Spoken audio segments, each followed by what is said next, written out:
안녕하세요. DM성형외과원장 유원민입니다.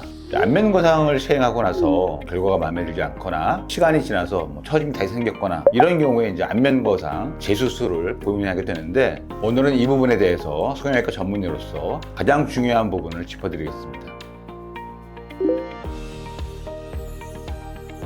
이 경우는 환자가 재수술이 하고 싶다 하는 경우가 다 해당되는 건 아니겠고, 수술이 가능해야 되겠죠. 타당한 이유가 있어야 되겠는데, 환자가 이제 수술 결과가 기대에 못 미치게 마음에 안 들었을 때, 이럴 때는 이제 당연히 이제 재수술을 해서 원하는 방향으로 교정을 해야 될 텐데, 가능한지는 이제 원장님과 상의를 해야 될 것 같고, 또 다른 경우는 시간이 지나서든지 아니면은 수술이 조금 미흡해서 처짐이 남아있는 경우가 되겠죠. 이런 경우는 당연히 재수술이 필요한 경우가 되겠습니다. 그 밖에 이제 부분적으로 울퉁불퉁하거나 쉐입 자체가 마음에 안 들고 흉터가 심하게 생겼거나 아니면 유착 때문에 모양에 큰 변형이 있거나 여러 가지 이유가 있을 수 있겠죠. 시기적으로는 한두 달 전에 수술했는데 바로 시행할 수는 없고, 최소한 6개월은 지나야 안전하게 수술을 시행할 수 있죠. 그래서 최소 전 수술로부터 6개월은 지나야 된다. 이런 것도 참고하시면 좋을 것 같아요.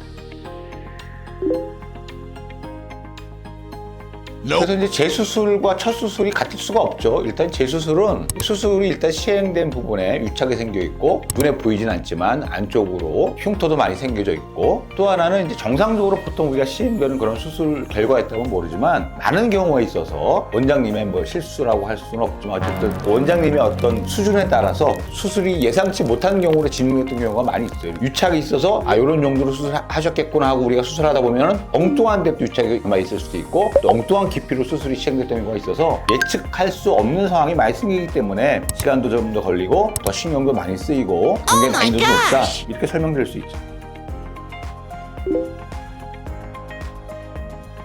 이런 경우가 이제 많이 있죠. 오래전에 시행했던 분들에서 많이 볼 수 있고, 최근에 수술을 시행했던 거라고 말씀하셨는데도 굉장히 비상식적인 부분에 수술 자국이 남아있는 경우가 많이 있어요. 그래서 뒤에 연골 모양을 따라가서 눈에 덜띄게 하는 그런 절개선이 아니고 브렛나루 뒤쪽으로 해서 그냥 직선으로 거어서 수술하는 경우도 있고, 이런 경우는 사실 우리가 수술을 통해서 흉터가 덜 보이게 교정할 수 있죠. 그렇게 이해하시면 되고, 본인의 살성도 약간은 영향이 있을 수 있는데 흉터가 굉장히 심하게 두껍게 많이 남는 경우도 있습니다. 이런 경우 우리가 수술을 통해서 다시 교정할 수 있고, 또 그런 경우에 이제 많이 동반되고 있는 칼기도 교정할 수 있죠. 그래서 또 이제 하나 덧붙여 말씀드리면, 본인이 저는 켈로이드 체질이에요, 수술 가능할까요? 하고 질문하시는 분들이 많이 있습니다. 그런 경우는 이제 본인이 다른 쪽에 생겨져 있는 비유성 반이라든지 어떤 넓게 남은 흉터를 가지고 말씀하시는 경우가 대부분인데, 그런 경우는 켈로이드는 아니고 실제로 귀라든지 아니면 어깨에 이제 우리가 주사 맞은 자국에 이제 큰 켈로이드 혹이 생겨 있다든지 가슴 쪽에 큰 켈로이드가 보인다든지 하는 경우가 이제 켈로이드 살속이라고 할 수 있는데, 그런 경우도 귀 주변에 우리가 일반적으로 수술하는 안면 거상 수술 자국 부위에는 생기지 않습니다. 다만 켈로이드 살성을 가지신 분들은 이 흉터가 이렇게 자리 잡아가는 과정이 많이 늦을 수 있죠. 붉은기도 오래 갈 수 있고, 또 어떤 경우는 살짝 올라올 수 있는데, 그런 경우를 우리가 이제 적절하게 주사 치료하면서 가라앉히면 최종적으로는 우리가 켈로이드 걱정 없이 흉터를 마무리할 수 있다, 이렇게 이해하시면 되는 겁니다.